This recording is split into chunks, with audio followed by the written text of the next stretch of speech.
Hello everyone. Today we talk about how to fix the app of Reface. We will go to settings,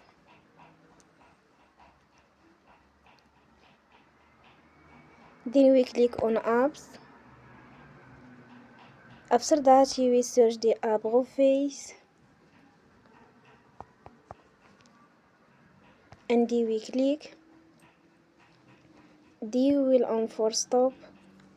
After that we will go to storage. Then we click on clear cache.